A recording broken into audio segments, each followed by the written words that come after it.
संभल में नया दंगल जारी है। शाही जामा मस्जिद को लेकर जहां हाईकोर्ट ने सफाई करने की इजाजत दी, तो वहीं सियासी बयानबाजी भी शुरू हो गई। जामा मस्जिद की रंगाई पुताई पर रोक लगी है। हाईकोर्ट ने सुनवाई के बाद रोक लगाई है। एएसआई की निगरानी में अब सिर्फ सफाई होगी।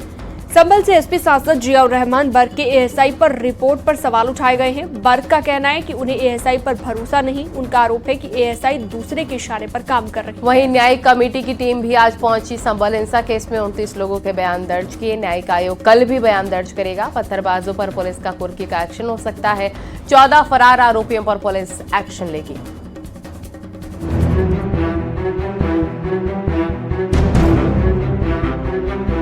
संभल के जामा मस्जिद पर इलाहाबाद हाईकोर्ट ने बड़ा फैसला दिया है। एएसआई की रिपोर्ट के बाद कोर्ट ने कहा है कि मस्जिद में रंगाई पुताई की जरूरत नहीं है, न ही मस्जिद में अभी मरम्मत की जरूरत है। हालांकि 2 मार्च से शुरू होने वाले रमजान को देखते हुए कोर्ट ने मस्जिद में साफ सफाई की मांग को मंजूर कर लिया है। उच्च न्यायालय ने एक जांच आयोग कमेटी बना के कि भाई रंगाई पुताई की आवश्यकता है या नहीं, तो उसके विषय में अपनी रिपोर्ट दें। तो वो सर्वे हो गया है और एएसआई ने अपनी रिपोर्ट माननीय न्यायालय में दे देंगे। इसी दौरान माननीय न्यायालय ने आदेश किए हैं कि साफ सफाई कराई जा सकती है। बाकी जो भी आदेश अग्रिम आदेश होगा वो जो एएसआई की रिपोर्ट जाएगी उसके आधार पर होगा। एएसआई ने इलाहाबाद हाईकोर्ट में संभल मस्जिद को लेकर अपनी सर्वे रिपोर्ट पेश की थी, जिसके बाद कोर्ट ने अपना फैसला सुनाया। अब इस मामले में 4 मार्च को अगली सुनवाई होगी। कोर्ट में मुस्लिम पक्ष ने मस्जिद में रंगाई पुताई की मांग की थी।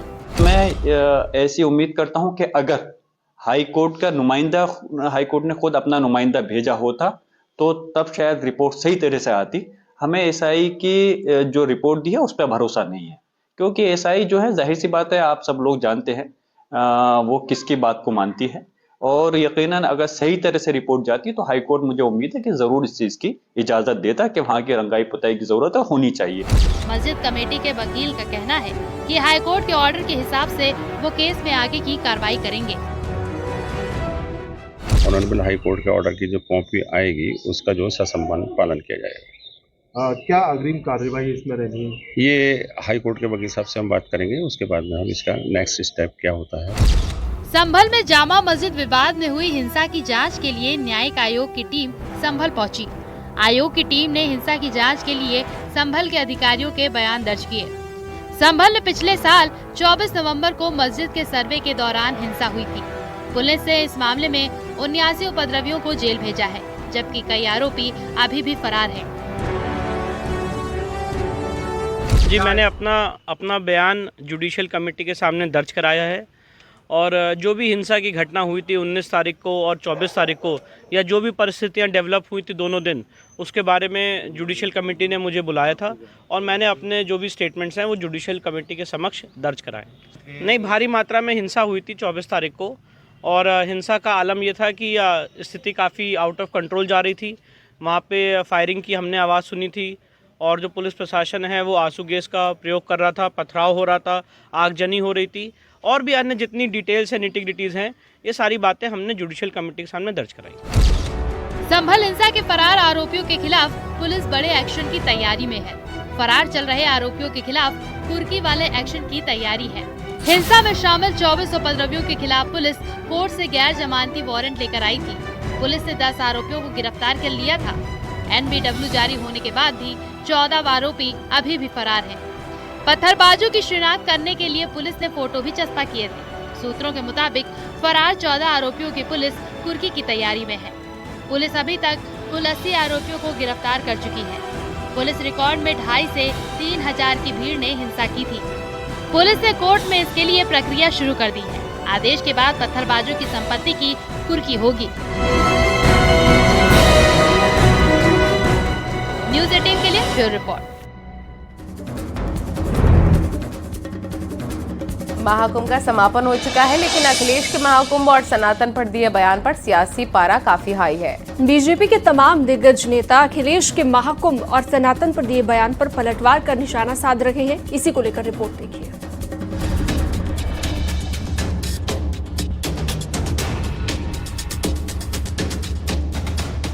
महाकुंभ का महासमापन हो चुका है, लेकिन महाकुंभ को लेकर दिए विपक्ष के बयानों पर सियासी पारा अभी भी हाई है। अखिलेश यादव ने महाकुंभ की व्यवस्था को लेकर लगातार बयान दिए। लेकिन बीजेपी ने इतना पैसा लगाया, इतना प्रचार किया, लोगों को निमंत्रण दिया और उसके बाद उन्हें अपने हाल पे छोड़ दिया। जो व्यवस्था सरकार को करनी चाहिए थी, क्योंकि सरकार ये कहती रही, मुख्यमंत्री जी ये कहते रहे, हमने 100 करोड़ का इंतजाम किया है और कम लोगों की भी इंतजाम व व्यवस्था नहीं कर पाए सरकार के लोग। डिप्टी सीएम केशव मौर्य ने एक बार फिर अखिलेश पर बड़ा हमला बोला। उन्होंने कहा कि समाजवादी पार्टी की नाव में बड़ा सा छेद हो चुका है। साथ ही उन्होंने 2027 में तीसरी बार बीजेपी सरकार बनने का दावा भी कर दिया। तीसरी बार भाजपा सरकार 2017 की तरह बड़े बहुमत से बनने जा रही है। समाजवादी पार्टी का भविष्य अंधकारमय है, उसकी नाव में बड़ा सा छेद है। उसमें जो बैठे हैं अभी भी उतर के भागने की तैयारी में कि डूबने वाली है। समाजवादी पार्टी समाप्तवादी पार्टी बनी। अखिलेश यादव पर पूर्व सांसद सुब्रत पाठक ने बड़ा हमला बोला है। उन्होंने कहा कि अखिलेश यादव ने 2013 में कुंभ की पवित्रता को ठेस पहुंचाई, गैर सनातनी को जिम्मेदारी दी गई।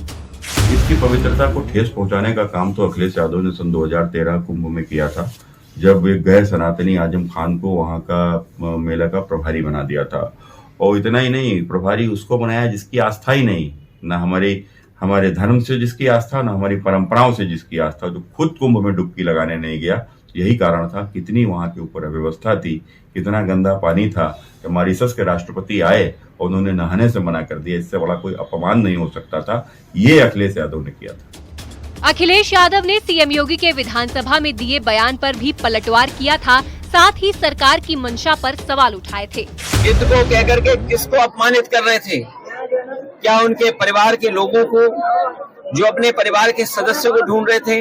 ये जो सुअर का नाम ले रहे हैं, ये हम लोगों ने किसी ने नहीं कहा कि पानी खराब है गंगा का। सेंट्रल पॉल्यूशन बोर्ड ने कहा है कि ये गंगा का पानी खराब है। मुझे तो लगता है ये दिल्ली और लखनऊ के झगड़े में एक दूसरे को गाली दे रहे हैं। देवरिया के बरहट से बीजेपी विधायक दीपक मिश्र ने भी अखिलेश यादव पर हमला बोला है। उन्होंने कहा कि अगर आपको सनातन, हिंदुत्व और महाकुंभ अच्छा नहीं लगता तो इस्लाम स्वीकार कर लो, तुम्हें कौन रोकता है? मैं ये नहीं कहता कि अखिलेश जी पाकिस्तान जाओ। जितना दुर्गा मिश्रा का हिंदुस्तान है, उससे ज्यादा मुलायम सिंह का है, मेरा मानना है। जितना साका का देवरिया है, उससे ज्यादा तुम्हारा प्रदेश है। लेकिन तुम्हें अगर सनातन, तुम्हें अगर महाकुंभ, तुम्हें अगर हिंदुत्व अच्छा नहीं लगता, तो मैं फिर कहता हूँ कि इस्लाम ग्रहण कर लो अखिलेश जी, रोकता कौन? बीजेपी नेता अपर्णा यादव ने भी विपक्ष पर हमला बोला।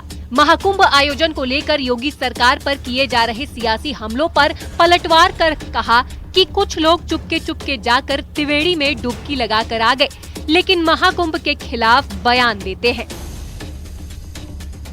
सौभाग्यशाली हूँ कि मैं अपने परिवार को भी नहला पाई, वहाँ पे स्नान करा पाई और पुण्य कमाने का अवसर प्राप्त हुआ। मेरे लिए बहुत ही दिव्य था। कोई ने भी रामायण में कहा है, बाबा तुलसी ने भी कहा है ये कि जाकी रही भावना जैसे प्रभु मूरत देखी तिन तैसे। तो वो तो अच्छी बात कही थी कि विपक्ष जो है चुपके डुबकी लगा के आ गए सब।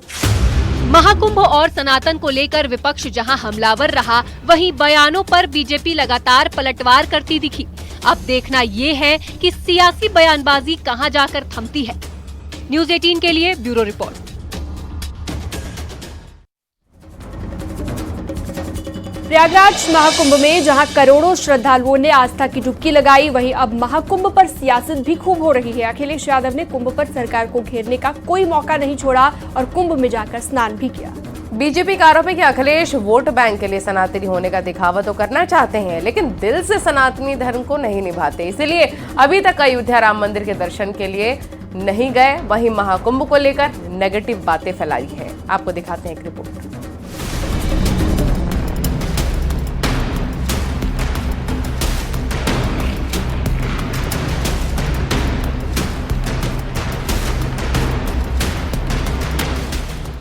अखिलेश यादव ने शुरुआत में कुंभ के खर्चों, आयोजन और वीआईपी संस्कृति पर तीखे सवाल उठाए। उन्होंने ये भी याद दिलाया कि उनकी सरकार में कुंभ का आयोजन कम लागत में हुआ था, लेकिन सवाल तब खड़े हो गए जब वो खुद स्नान करने पहुंच गए। सपा प्रमुख अखिलेश यादव लगातार महाकुंभ को लेकर सरकार पर हमलावर हैं। उन्होंने कुंभ के खर्च, आयोजन व्यवस्थाओं और श्रद्धालुओं की संख्या को लेकर भाजपा सरकार पर बार बार घोटाले के आरोप लगाए, लेकिन इसके बावजूद खुद भी महाकुंभ में स्नान करने के लिए पहुंचे, जिससे उनके रुख पर सवाल खड़े हो गए हैं। एसपी का कहना है कि बीजेपी सिर्फ दिखावा करती है, लेकिन अखिलेश सनातन को दिल से मानते हैं। लेकिन बीजेपी ने सिर्फ हिंदुत्व की मार्केटिंग और ब्रांडिंग का ठेका ले रखा है। हिंदुत्व के ठेकेदार तो आप बनते हो ना। जो कंप्लीट इंडिया में ब्रांडिंग है हिंदुत्व की, वो आपके पास है, कॉपीराइट आपने लेकर रखा हुआ है। अदानी अखिलेश जी कब गए, क्यों नहीं गए? भगवान और इंसानों के बीच में आने वाले आप कौन लोग हो? अखिलेश अभी तक राम मंदिर दर्शन के लिए अयोध्या नहीं गए, लेकिन इटावा में अखिलेश यादव के नेतृत्व में केदारनाथ और रामेश्वरम की तर्ज पर केदारेश्वर महादेव मंदिर का निर्माण हो रहा है। वहीं अखिलेश और दूसरे एसपी नेता भी बीच बीच में मंदिर का जायजा लेने पहुंच जाते हैं। बीजेपी का आरोप है कि अखिलेश वोट बैंक के लिए सनातनी होने का दिखावा तो करना चाहते हैं, लेकिन दिल से सनातन धर्म को नहीं मानते। इसलिए अयोध्या राम मंदिर के दर्शन को लेकर भी उनकी तरफ से तमाम बातें कही गई। वहीं प्रयागराज में महाकुंभ को लेकर भी नेगेटिव बातें फैलाई गई। प्रभु राम का मंदिर कोई भाजपा का मंदिर नहीं है, लेकिन प्राण प्रतिष्ठा के कार्यक्रम का बहिष्कार किया। अब तक प्रभु राम के मंदिर का दर्शन करने नहीं गए, मानो प्रभु राम का मंदिर भाजपा का मंदिर हो। ऐसे ही कुंभ को लेकर के विरोध करना प्रारंभ कर दिया। कुंभ कोई भाजपा का आयोजन नहीं है, लेकिन फिर भी कुंभ को लेकर के हर प्रकार की नकारात्मकता फैले।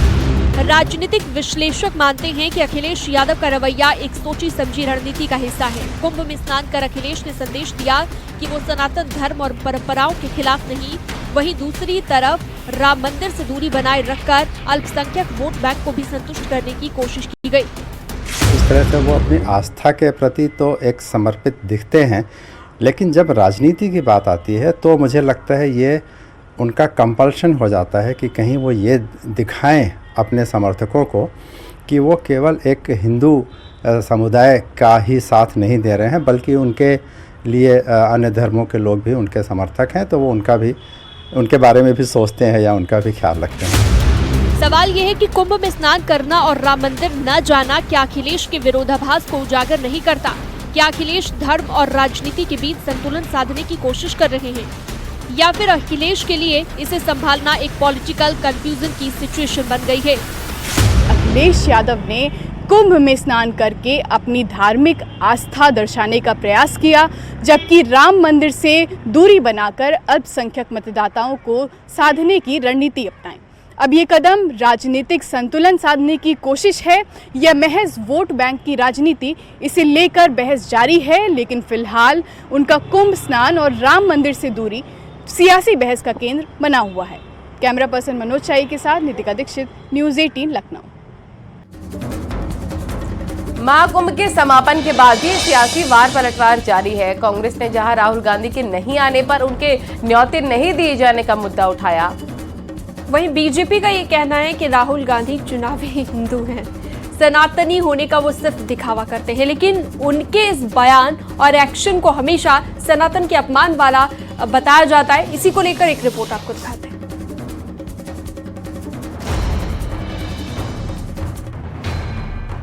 हिंदू तो एक आस्था है। उनको डर था कि ऐसा न हो कि हमें निमंत्रित करें और राहुल गांधी सही में आ जाए। मेरे पास वो गंगा जल, त्रिवेणी का, जो यमुना जी का, सरस्वती जी का जल रखा हुआ है, अगर वो मांगेंगे तो दे देंगे।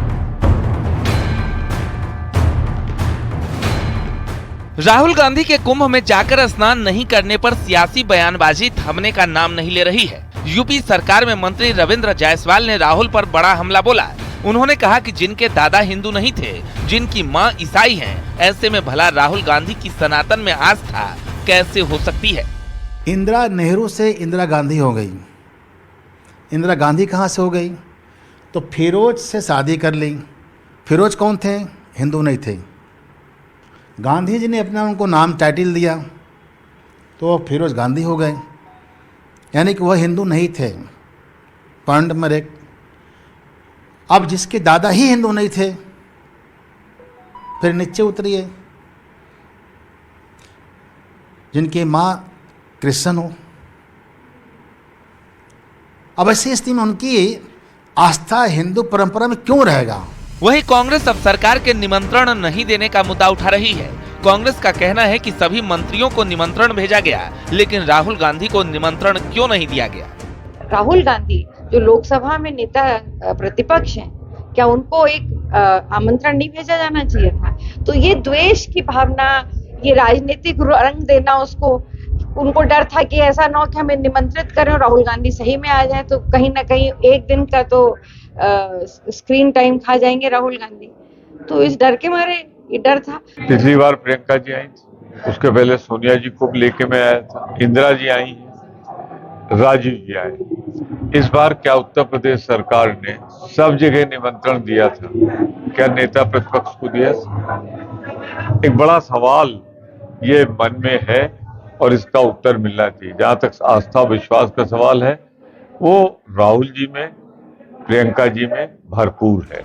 महाकुंभ में न जाने पर पूर्व सांसद सुब्रत पाठक ने राहुल और प्रियंका गांधी पर हमला किया। उन्होंने कहा कि कांग्रेस के जरिए राम मंदिर का विरोध किया गया। कांग्रेस को एक वोट बैंक का लालच है, राहुल गांधी का सनातन से लेना देना नहीं है। इनकी तो जड़ ही नहीं है। राहुल गांधी तो सनातन से इनका कोई लेना देना नहीं है। भाई जिनके बाबा हिंदू धर्म के नहीं रहे, उसके बाद में जिनके माता भी हिंदू नहीं रही, और तो वो कहाँ से हिंदू हो सकते हैं? तो कोई कोट के ऊपर जनेऊ पहन के कोई हिंदू थोड़ा ही ना हो जाता है। न केवल मंदिर चले जाने से कोई हिंदू हो जाता है। हिंदू तो एक आस्था है। गांधी परिवार के महाकुंभ नहीं आने पर यूपी कांग्रेस अध्यक्ष अजय राय ने कहा कि उन्होंने महाकुंभ में कांग्रेस प्रतिनिधि के तौर पर डुबकी लगाई। कांग्रेस प्रतिनिधि के तौर पे जितने भी हमारे वरिष्ठ नेतागण हैं, कांग्रेस का प्रदेश अध्यक्ष होने के नाते मैं जाकर स्नान किया और जाके मंगल कामना की। हमारे नेता आदरणीय राहुल जी, खड़गे जी, प्रियंका जी निश्चित तौर से अजय राय प्रदेश अध्यक्ष हैं, वहां पर गए और मंगल कामना की हमने। बीजेपी नेता अपर्णा यादव ने भी राहुल गांधी पर निशाना साधा है। अपर्णा का कहना है कि वो चाहती थी कि राहुल गांधी डुबकी लगा कर आए, लेकिन वो नहीं गए। मैं तो चाहती थी कि हमारे जो है पप्पू जी भी लगा करके आए, पर वो लगा के नहीं आए। उनको पुण्य शायद लिखा नहीं होगा उनके उसमें, पर मेरे पास वो गंगा जल त्रिवेणी का, जो है यमुना जी का, सरस्वती जी का जल रखा हुआ है। अगर वो मांगेंगे तो दे देंगे। कांग्रेस अध्यक्ष मल्लिकार्जुन खड़गे ने महाकुंभ को लेकर विवादित बयान दिया था। अरे भाई, गंगा में डुबकी लेने से गरीबी दूर होती क्या? हालांकि उनके बयान के बाद भी कांग्रेस के कई दिग्गज नेताओं ने महाकुंभ में स्नान किया, लेकिन गांधी परिवार के नहीं आने पर सियासी बयानबाजी थमने का नाम नहीं ले रही। Bureau report, news 18।